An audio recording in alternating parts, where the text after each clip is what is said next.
When Three Houses came out earlier in the year, I did something that sounds probably a little bit obvious when I just say it out loud, but I have this notepad here, and within this notepad, nothing was written before the date of July 25th, 2019. And this is just what I've been using to write down all of my thoughts on Three Houses as I was playing through each of the routes. So, for my Black Eagles path, which was my first playthrough, I have about 11 pages of notes, probably closer to 10, but either way, 11 pages, so that's pretty good. For my Blue Lions route, it was about 8 pages of notes. And finally, for my most recent path, for the Golden Deer, I have 3 pages of notes written down. Which is not necessarily indicative of the quality of the Golden Deer pathway. The thing about that is I just didn't have as much to say, so this is probably going to be a shorter video in the end of it. If it goes more than 20 minutes, I'd be surprised. The thing about the Golden Deer is... What's with that look? Why are you... Oh, okay, I see. Completely understandable. Just, okay, there we go. That should be all fixed up for you. If you did not understand what I meant by that, don't worry about it. But yeah, let's talk about the Golden Deer now, which was the pathway I was anticipating for a while. With each playthrough of Three Houses that I do, the game increases in quality in my mind. It gets better and better and better with each playthrough I do. And I was really looking forward to the Golden Deer because when I was first playing this game, I almost picked them first. I was thinking about it. I was trying to juggle my options. All 3 of the leaders made a really good impression on me. And I almost picked the Golden Deer. But I didn't. I went for the Black Eagles instead. And I believe the reason I mentioned the past was because I was thirsty. Which isn't entirely inaccurate, but actually the real reason I did pick the Black Eagles first is because they were the path that was the most heavily marketed. I knew they were going to be the most popular route chosen, which they did end up being, so I wanted to play their path first to minimize my risk of spoilers as much as possible. Ironically, that didn't work, because no one really talks much about the Black Eagles. I think a lot of people who are more vocal about their love for Fire Emblem Three Houses ended up picking the Golden Deer. So I kind of wish I went with my heart and just picked them first. Because honestly, I'm mad that I didn't. Because not only was this my favorite of the 3 routes that I played for this game so far, if I had played this route of the game first, I honestly think I would be holding a much better opinion of Three Houses than I am right now. Because on my first playthrough, I was a little disappointed, but the Golden Deer pathway was more of what I wanted out of the story and gameplay of this game. So for that reason, they are the best. I will say that I think that the Blue Lions did have the better Part 1 overall, mostly because many of the villains were tied to those characters, and the story did change in ways that I liked because of playing the Blue Lions in Part 1. So overall, I think that experience was more enjoyable for the start of the game. So that being said, I didn't enjoy Part 1 as much with the Golden Deer. But here's what did sell me on it.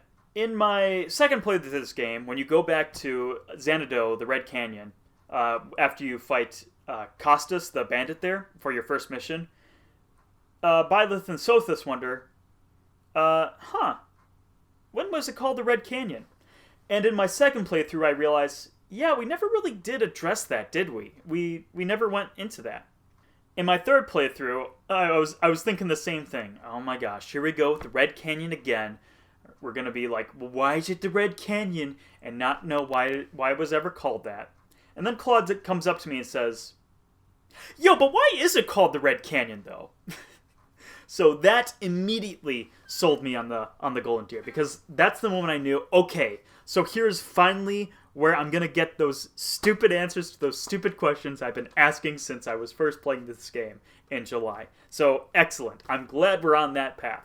That being said, I don't have a traditional likes and dislikes list that I did for my previous videos, because honestly, I think my opinions on Three Houses are pretty well set. I think I would place this game in my rankings a little higher than I did before. I said that last time it was either 7 or 8, but I think I would put this in the upper half of the series rankings in my personal opinion of how much I enjoyed the game overall. So yeah, I have that opinion. That's my opinion of Three Houses. I do like it. I was still disappointed by it, and I wish it did more, and I wish it did certain things differently. But I do enjoy this game overall, and I do see myself going back to play it again in the future. So to get to the juicier parts of the game that I wanted to get to much sooner, I asked myself a question. Okay, if I was Joe Q Fire Emblem, who has been a fan of the series since Shadow Dragon, likes that particular gameplay style of going chapter to chapter, just playing through the missions, doing their low turn counts, using their Jaggins or whatever. I wanted to know if someone who didn't like Persona, who doesn't like more traditional RPGs, I wondered what would the game be like for them if we were to play it more like a traditional Fire Emblem game. So I used the skip option as much as possible. So once I got my mission briefing at the beginning of the month, I used skip to go right to the mission and then just played the game like that, and that. Overall, it's a nice alternative. Definitely not the way the game was meant to be played. It was nice to be able to have that option to get through the game a little quicker. But I think, yeah, if you want to get the most out of this game, you should be doing that social element of the game. The teacher parts, everything else. So instruct your classes manually as much as possible. Talk with all the students around the monastery. Make advantage or take advantage of the amenities at the monastery, like the dining hall, the fishing, the greenhouse, things like that.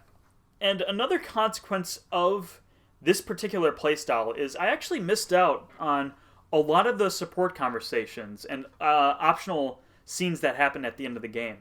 Like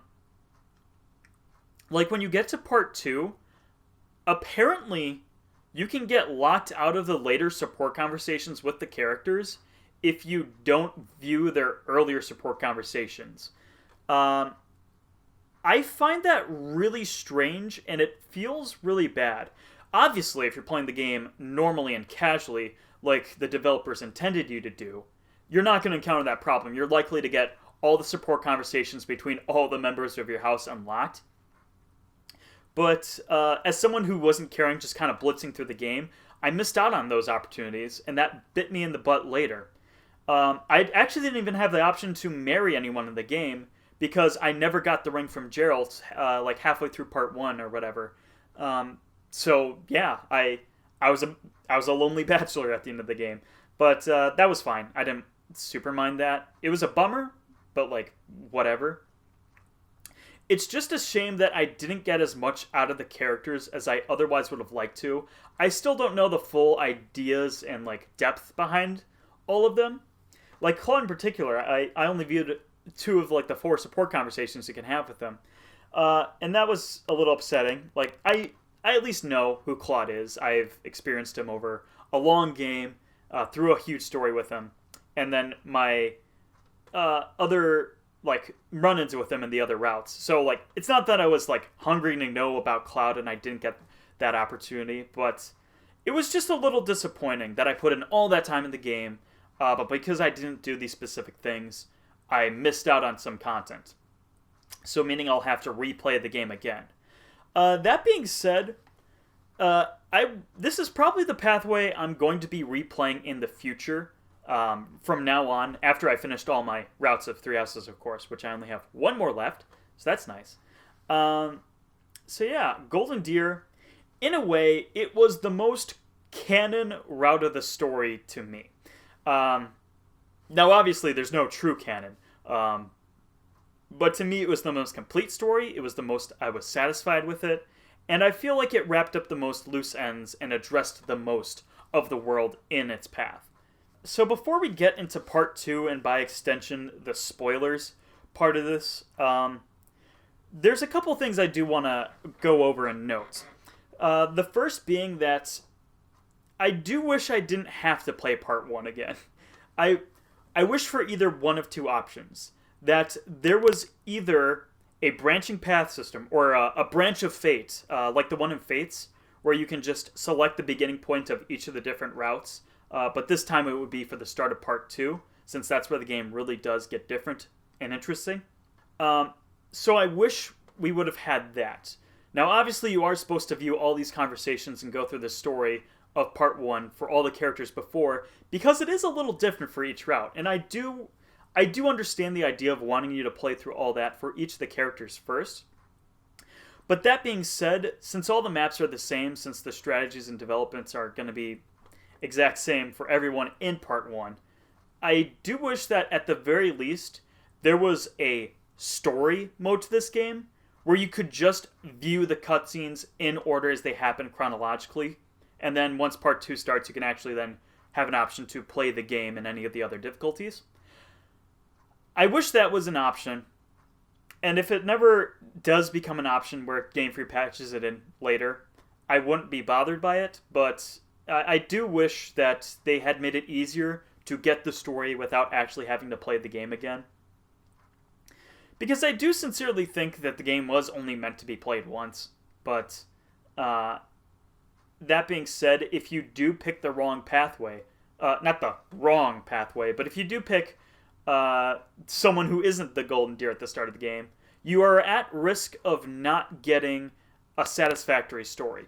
So that for that reason, if you are going to only play this game once, I do suggest that you play the golden deer's route, because that way I do think you'll get the most satisfying story if in only one playthrough. Okay, and now we will be getting on with the spoilers, so we're going to be talking about part 2 onward, like the end of part 1 and onward, so for the rest of the game too. So if you have not played the Golden Deer Pathway to its fullest extent and you're interested in doing that, I suggest doing so before watching this video. Don't be spoiled. So I'm a little disappointed that part 2 is basically just the same as the Blue Lions route. I get it, because it's like, maybe this was like a budgetary decision, or maybe this was like a decision to save time in development, because it's like, okay, we do think that overall the Golden Deer and the Blue Lions would try to accomplish the same goal of defeating the Empire, so therefore you're going to play through basically the same route.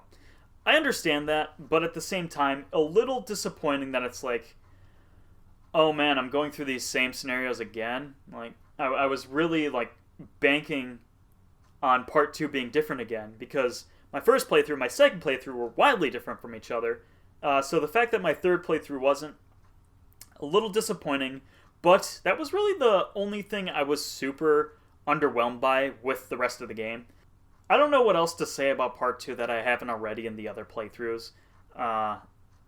Honestly, not as interesting. I don't have much to say about it at all. It doesn't really get interesting until like chapter 19 and 20, where you finally defeat Edelgard. And then once you do so, Empire's toppled, you get to see Lady Rhea again, and that's nice. And with Lady Rhea coming back, we finally start getting some answers for the background lore of Fodland that I've been wanting since my first playthrough. Okay, so all the legends are lies. Unsurprisingly. Yeah. Nice that the written word and the spoken legends and the spoken tales of what's been going on in the continent of Fodland since it was created. Loved that none of that was true. Kind of a nice change of pace for the Fire Emblem series. I mean, I guess some other games in the series did similar things, but I don't think quite to this extent. Where it's like, oh no, this part of the story was left out. But no, like, the whole story was completely untrue. So let's go through it from the beginning. Sothis, the progenitor god, descended upon what would be Fodland and created it, and gave its life and people and everything.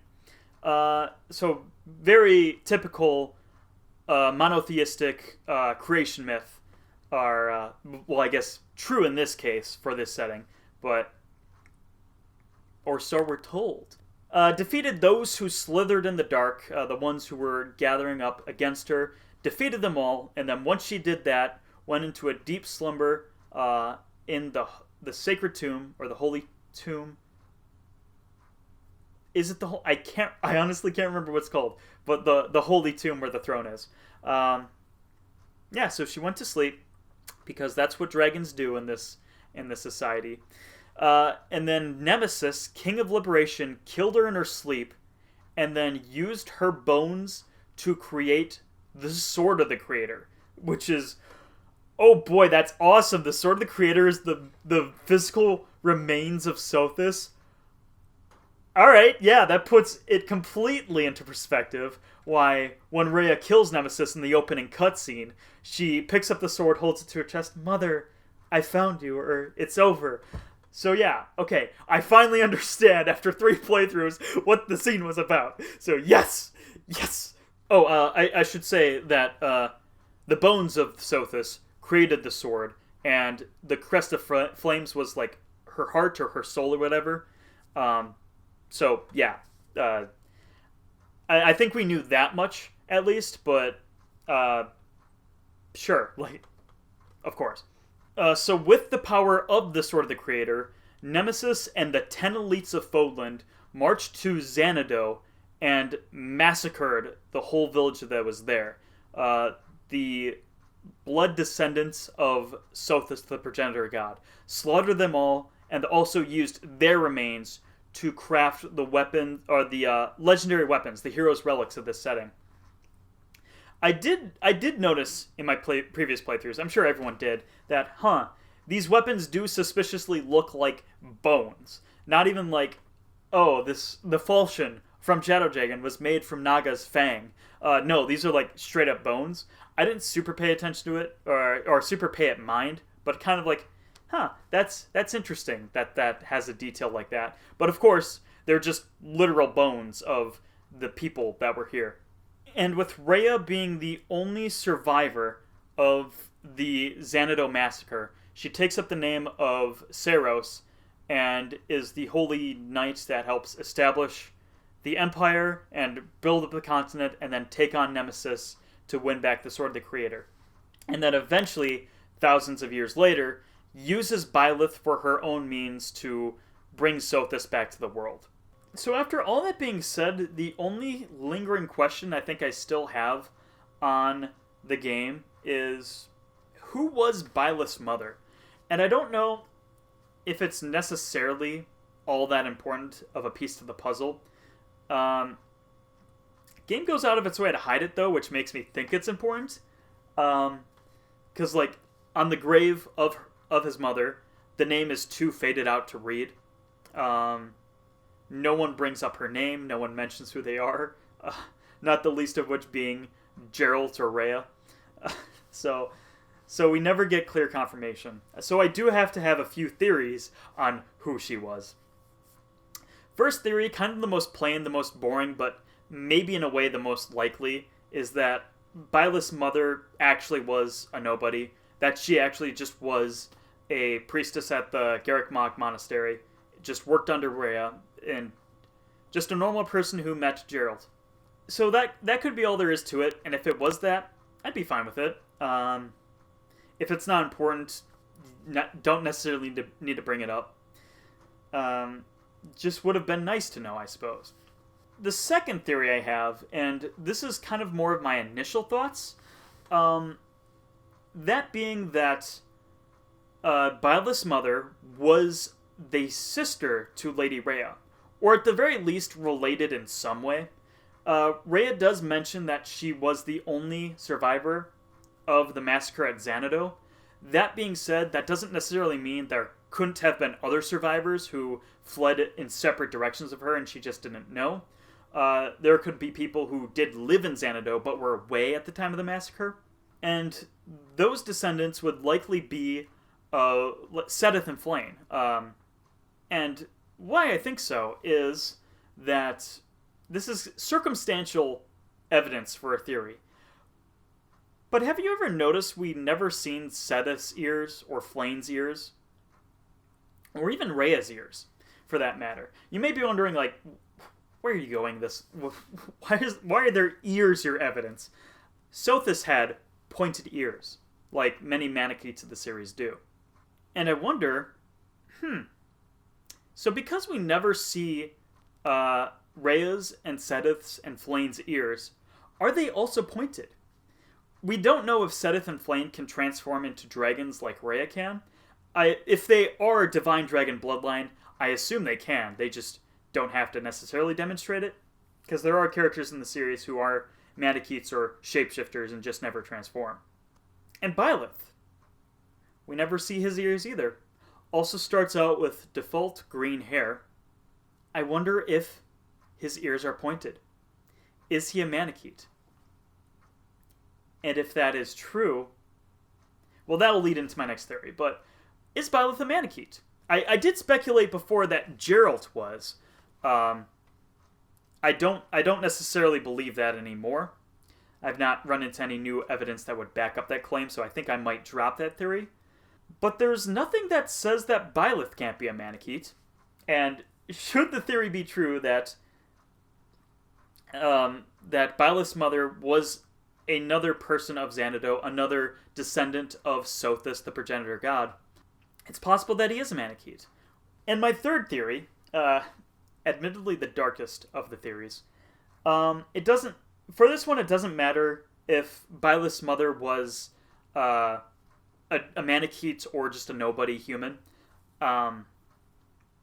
It might make a little bit more sense if she was a Manicheet, but that being said, it's inconsequential either way.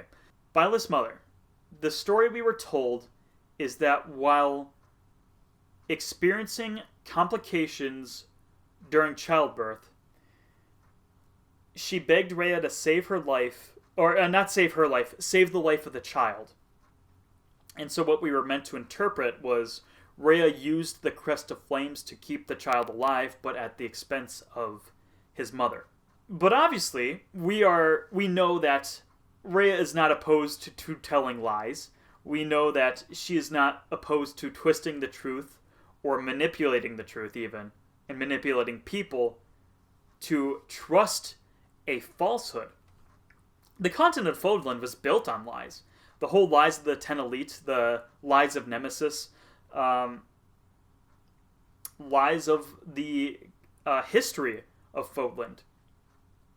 So we know that Rhea is not opposed to lying, even to us. So I wonder if the actual truth is that Byleth's mother wasn't actually experiencing childbirth complications. I wonder if she would have been just fine. And I wonder if Rhea saw an opportunity within Byleth somehow that this is perfect. He's the perfect vessel for bringing back my mother.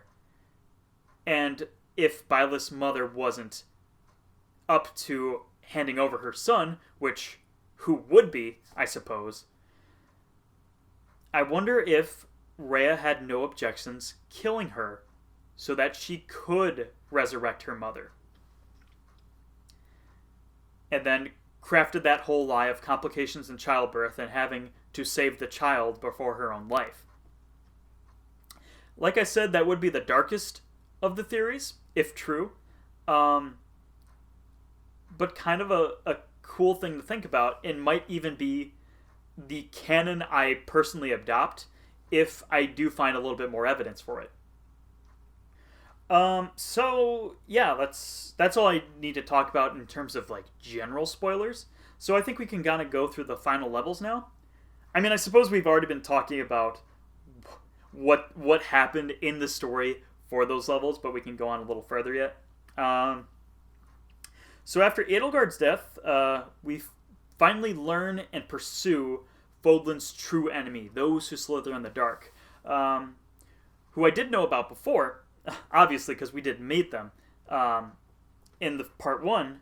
But yeah, finally we get to the opportunity to fight them. The fact that we do pursue Fodlan's true enemy is why I say this is the most canon of the 3 routes. But that could be debated. So we learn of those who slither in the dark and their home base of Shambhala, the city beneath the ground. And what the heck is up with this place? This sci-fi bullcrap, like dubstep music playing in the background. I was questioning if I was actually playing a Fire Emblem game at this point. It reminds me a lot of the Twilight Realm in Twilight Princess, Legend of Zelda. Just being this futuristic, foreign society that was sealed away from the rest of the world. So we defeat Thalos, and then he summons his super death missiles on Shambhala, severely wounds Rei in the process. And then afterward, Nemesis shows up for no explanation. He's just there now. I missed something, right?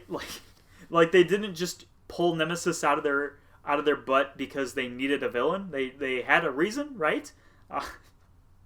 I played this game so many times. I was so tired of it. I just accepted it. Like, okay, Nemesis, sure. So anyway, Nemesis approaches, and we get a super cool final level scenario. Guys, I'm so happy. I'm so giddy. We have Dead Lords in this game. We get to fight the Dead Lords and the 10 Elites in this game. Ooh. I mean, everyone knows that Three Houses is just a walking genealogy of the Holy War reference, but I love this final level. Fighting all the 10 Elites who are giving power to a shield surrounding Nemesis, so we have to kill all of them first. I love the Dead Lords as a concept so much, so I'm glad that they brought them back for this game. I mean, it was, like, obvious in retrospect, but, like, I love Dead Lords, so thank you. That being said, Nemesis himself was kind of a joke. All I needed to do was just wait for him to attack me first, then heal Byleth, then attack him again, and that was it.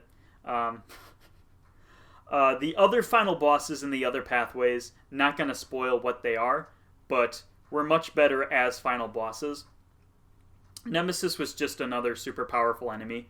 I wish he operated more like a monster we've been facing, like a crest beast. He doesn't have to be a literal crest beast, but if he had reserve health bars, I think he would have been a better fight. Anyway, with Nemesis defeated, that's it. Claude ends racism, and all of Foodland is saved. So, yeah, that's a nice scenario. Don't like the endings, though. I miss the epilogues from the other Fire Emblem games, where you actually get to talk with some of the people you journeyed with. I mean, I guess it's a little less jarring if you do marry someone, but at the same time, like, I didn't in this playthrough, so it was even more noticeable. I just wish we had a conversation with the house leader, at least. Just, like, one final conversation of, like, goodbye, Teach, I'm leaving Foodland, and then you get to say goodbye. Sort of like a Fire Emblem 7 scenario, I suppose. I think that would be a cool ending. That's all you need to do. That's all I'm asking for, Intelligent Systems. So anyway, we can start wrapping the video up now. Like I said, Golden Deer, my favorite of the 3 pathways I've done so far. I seriously wish I did it first. I remember having a discussion with someone on, like, which route was the good guy route, and I would say, not without question, but obviously it's the Golden Deer, and that's coming from one of the more morally ambiguous games in the Fire Emblem series, because Edelgard's not evil, Dimitri's not evil, both were just corrupted by a certain worldview. I was just thinking, while playing this game, what could have been if all the house leaders managed to come together and work together to defeat those who slithered in the dark? Because that's what I was taking away from this story, is that Dimitri didn't need to die. Edelgard didn't need to die. If only we could have just communicated better. If only it wasn't Edelgard's fault. If only we could have come to a mutual understanding and banded together to defeat those who slithered in the dark. Then everyone would still be alive, probably. But I also like that it's part of the tragedy of Three Houses that that no matter what, these people would never have been able to work together. Perhaps in an ideal world they could have, but Fodland is far from ideal, and for that reason they fought, and they died, and no matter which route of the game you do, someone is going to die. And maybe that's a good thing, because for the Fire Emblem Fates retrospective episode, which is going to be actually coming out soon this time, I promise, one of my key talking points is about Revelation, and how it annoys me that it's the most canon route of the stories where the least consequences happen for Corrin's actions. So I think if there was a route like that in this game, it would undermine the narrative of Three Houses. Because I doubt there's a secret fifth pathway of this game that everyone actually does join together. Serious doubts about that. I don't think that's crazy for me to say. But yeah, I was heartbroken. Just wondering the what ifs. What if we could have just been friends? That is a third Fire Emblem Three Houses video wrapped up. So I'm pretty sure I'm going to be doing another one of these because we have one playthrough left, which is the church route for the Black Eagle side. I don't know what the extent of that video is going to be for the Black Eagles Part 2. If there's just nothing new to say, I don't think I'll make a video at all, to be honest. But that being said, I'm sure there will be something for me to talk about. So it might just be a spoiler discussion for the game. Either way, we'll cross that bridge when we come to it. It's not going to happen soon anyway. This pathway only took me 40 hours to complete, and it's still been 2 months since I finished the Blue Lions. So yeah, I will see you then if you're going to be watching the videos when I make them. Fire Emblem Fates retrospective, like I said, should actually be coming out soon this time. Three Houses retrospective video, not for a long while. Do not worry about it. Do not ask. So yeah, thank you for watching. I hope you enjoyed my spoiler discussion on the game, and we'll see you next time.